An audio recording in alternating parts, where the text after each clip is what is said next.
I'm Brittany Lewis, a breaking news reporter for Forbes. Joining me now is Carlie Porterfield, a Forbes news reporter. Carlie, I really appreciate you being here today. Thanks for having me. Of course, as we all know, Prince Harry and Meghan Markle have really been in the spotlight, unveiling projects left and right since they stepped down from the royal family back in 2020. And you've covered these deals, so let's go through them and how much each one is estimated to be valued. First, let's talk at the most recent one, the one who's generated the most recent headline buzz, which is Spare. What can you tell us? So Spare is one of the best-selling nonfiction books of all time already, just within a few weeks of being published. And the advance that Harry received reportedly is also among the largest. It's been reported that he received a $20 million advance before publishing the book.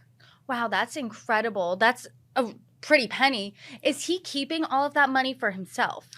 That's what we're not sure of. The publishing house and Prince Harry said that they do want to donate some of the proceeds from the royal family, but they have not been responsive when it comes to us asking how much of it exactly will go to charity or how much of the advance, if it went to charity at all, or if he's just keeping all of it. We're really not sure. And that's a huge number, 20 million. Is this the most profitable of all of their projects that they're releasing? So it's not the largest amount of money that they've received from one of their media projects. And in terms of how much just of a bulk number they're getting. Their largest deal to date was actually a 5-year, $100 million contract with Netflix that they signed in 2020. And one of the projects from that deal was their recent docuseries, Harry and Meghan, that came out late last year, or earlier this year, that came out a few months ago. And so that's probably their most profitable one that's been reported. Interesting. And, there's a theme with these past few projects we've been talking about. They're rehashing their story. We've heard it on Oprah. That was shocking when that interview dropped just a few years ago. We heard it again in the 6-part docuseries. We heard it again in Spare. What other projects are they going to release that's not just their story? Because how many times can you rehash the story? So the next Netflix documentary that they're coming out with, the docuseries, is about Prince Harry's nonprofit. It's almost like an Olympic Games for injured veterans. It's called Invictus. And so that will follow them through one of the Invictus Games. So even though I think it will be very personal, because as we know from Spare, Harry is very interested in helping veterans. He's a veteran himself. He talked about his time in Afghanistan in the book. So I think that will kind of be a step away from them. They're almost like the way that obviously Harry did a memoir. This 6-part docuseries was obviously mostly about them. And even though I think Invictus will be more personal, it will be kind of a step away from their personal life.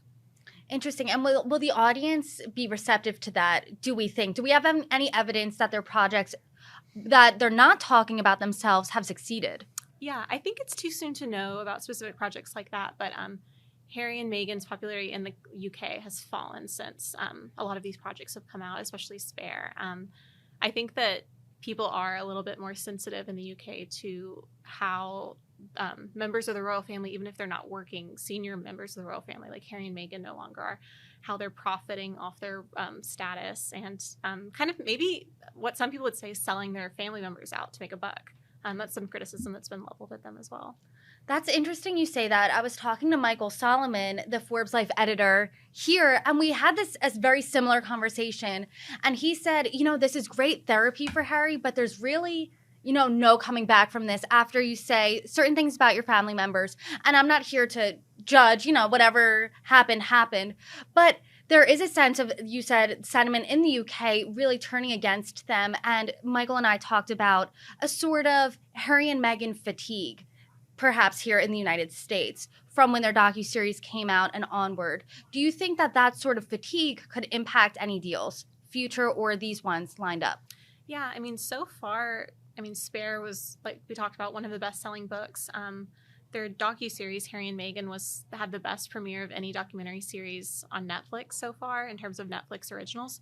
So far, we're not seeing evidence that people are tired of hearing about them, but once those other projects come out, I guess we'll find out.